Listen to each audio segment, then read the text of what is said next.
Hey everybody, welcome back. This is Joel Rico here with a couple of tidbits about the language of agreement.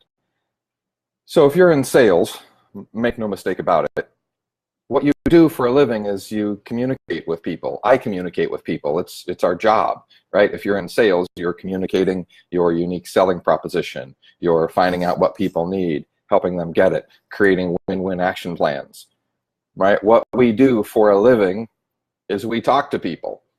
And the more that I just kind of listen to the way conversations occur, and I notice the typical way in which conversations happen, what I hear, my chair sucks, what I hear all the time is this one-upsmanship in the conversation.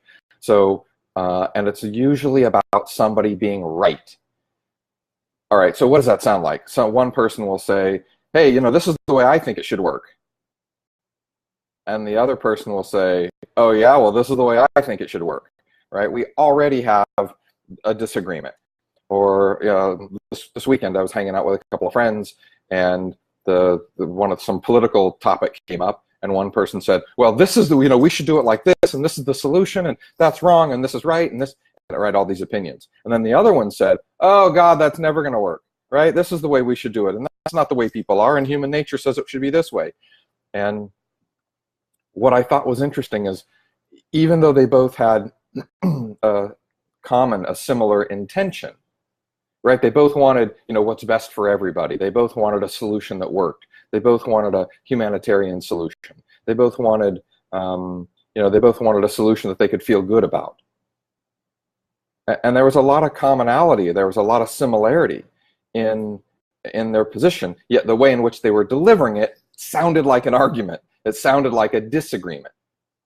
So naturally, I stepped in and I slowly started repeating each side. So I said to the first guy, I said, well, I totally agree that human nature causes people to behave the way you're describing. I get it. And since that's our behavior, then how do we maximize that behavior for everybody's benefit? Like, how do we do that? And then to the other guy, I said, yeah, you're right. I totally agree. That's not cost effective. That's not a sustainable model. So since it's not a sustainable model, how do we expand that model without breaking the budget to solve this problem, right? So what did I just do? So, well, both of them were speaking from the position of, I'm right, here's how it is. I stepped in and I used a tool called an agreement frame. So an agreement frame is the opposite of an argument, right? An argument is, I'm right, this is how it is. And the other person says, oh yeah, I'm right, this is how it is. Well, let me show you over here why I'm right. Look at this, A, B, C, D. And the other one says, oh yeah, well, look at this, I'm right, check these facts out. And both people are defending their position. Both people are defending that they're right. Neither one's listening to the other. So how do we cross that bridge? By the way, has this happened maybe in a sales conversation you've had? Has this happened for you maybe in a listing presentation over price, or between you and another broker, between your product and somebody else's product? Does this happen to you? All the time. So how do we cross that bridge? Like, how do we break through this place where everybody's attached to their opinion? This is the way we do it. So how do we get through to that? Well, I really like this tool called an agreement frame. It's really, really simple. Pretty much, within my realm of integrity, pretty much, I'm going to agree with whatever they have to say. So if one of them says, that's stupid and that's not working, I'm going to say, you're right. Yeah, it's not working. I hear you. It's not working. And I agree that that solution that they have in place wasn't really a long-term solution. It feels like a gut reaction instead of a true solution. So what do we do about that? Can we try this? Can we try that? Have you thought of this? So then the other one says, the other guy in the argument says, well, that's not our job, right? This is a political argument. One of them said, that's not our job. The U.S. shouldn't be paying for that. That's taxpayers' dollars. And, I'm not okay with spending my money on that. And so I said to him, yeah, I get it. That doesn't feel like a good expenditure of my money either. I don't think that I think our money doing this is being very wasteful. And I don't like the government being wasteful with my tax dollars. So what if we tried this? So here's the thing with the agreement frame. It is the structure that causes people to listen, right? This is really the tool. So these two characters were both saying, well, I'm right and this is how it is. And the other one would say, that's not true. This is how it is. This is how it is. This is the way it works. This is the solution. This is how we solve it. And the other one would say, I hate that solution. And all they were doing was defending their positions. Now, the agreement frame is this tool where I come in and I say, I pick out one little piece of their position and I say, yep, I can appreciate that. Yep, I understand that. Yep, that makes total sense to me. Yep, you're right. That's a waste of money. Yep, you're right. Human nature means that the bulk of people are going to respond this way. Then that has them feel heard. That has them feel that their position has been validated. Then and only then are they going to be open to hear some other solution. Then and only then are they going to be willing to listen. And I might sneeze. So this conversation quickly came to a solution. It quickly came to a win-win. So in a nutshell, we were talking about the case about the baker who didn't want to bake a cake for the gay couple. And one of my friends said, well, he's got the right to refuse service to anybody. It's his business. He shouldn't have to do that. And the other guy said, look, if you do that, then human beings will devolve into tribal cliques, and there'll be, white bakeries and black bakeries, and we'll break into tribes and we'll be at each other all the time. Both of them had some valid arguments. So simply by coming in and saying, yeah, you're right, this ruling doesn't honor the baker's decisions, so how do we simultaneously honor his decisions and make it fair for everybody? And then to the other friend, wow, you're right, human beings do behave that way. I can totally see that could be the long-term effects. So, how do we enforce this? And right, so all I'm doing, I'm not trying to ram some decision down their throat. I'm just saying, oh, that's a really good point. Now, when it comes to sales, this is no different. Your client says, oh my God, 6% of $2 million? That's a lot of money.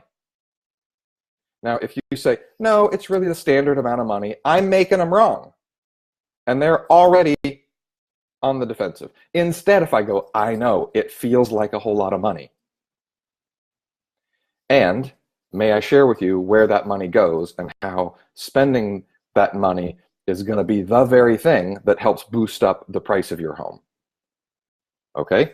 How about, I know the comps say 600,000, but I'd like 800,000. I could say, 800,000, are you crazy? What's wrong with you? Look at these comps. You're not even in the ballpark, right? I made them wrong. They're not listening. We're not on the same side. We're in disagreement. I want to be in agreement. How do I structure agreement? I say, yeah, 800,000, that would be great. I would love to get you 800,000. Let's take a look at the comps again and see what $800,000 houses look like and what it would take to get your house in the $800,000 range. And let's take another look at what houses the size and age of yours are actually selling for. Not what they're just asking, but at what price are they actually selling. So opening up the framework by saying, yeah, I would love to get you 800,000. It disarms them, lets them know that we're on the same side, lets them know that I'm on their team, lets them know that I heard them. And they no longer feel the need to defend their position, right? So this is just one little tidbit to suppress a disagreement. Because I don't want to fight with anybody, I want to solve, right? My first degree is engineering. I want to solve the problem. I don't care what's going on. I don't care where we are. I want to find out what's up and I want to fix it. So if we have upset about price, I want to go, yeah, I'd like to get more too. And how do we do that? So in every situation, start with an agreement frame. Find the nugget in their position that you authentically agree with and say, oh yeah, I totally get it. I see that too. And what do we do about this? I see that too. And we'll look at these other things. So this one tool will demolish a bunch of disagreements. It will cause people to open up and listen. It will demonstrate to your clients and prospects that you're on the same team, that you heard them, that you're working for a common goal. This one tool basically is one of the foundations of the Language of Agreement workshop. My goal is to always be in agreement, even when we have disparate topics, right? You want to sit around and talk about abortion? Great, we're going to have very different opinions of abortion, yet I can find the commonality. I want to do what's best for people, right? I want, right? So you do too. So I want to find the common ground that moves us closer and closer together, more so than I want to prove myself right. So coming from this position, anything is solvable, and we have easy things to solve. At what price do we list, and who do they list with, and what's our term? But those are easy things to solve. So come from the position of finding the nugget where we do agree, put both of us on the same page. That's the place where solutions are possible. All right. If you haven't been to on my website yet, please go check it out, thelanguageofagreement.com. There's some free stuff, there's some free training, there's some free video downloads, and every so often I launch a live, interactive, participatory teletraining workshop. It's 12 weeks long of tools and practice and techniques and how to get connected with people and how to read the message between the words and how to get assumptions delivered and all of that. So it launched a few days ago. There's still plenty of time for you to start. The first calls, the calls are recorded, so you could easily listen to the recording and still jump into the group. I think there's 1 or 2 spaces left. So check it out, thelanguageofagreement.com. And thank you so much for listening and for your time. And I hope this little tidbit makes a difference for you, so you can make a difference for others in the world. So have a great day. We'll talk to you soon. Take care, everybody.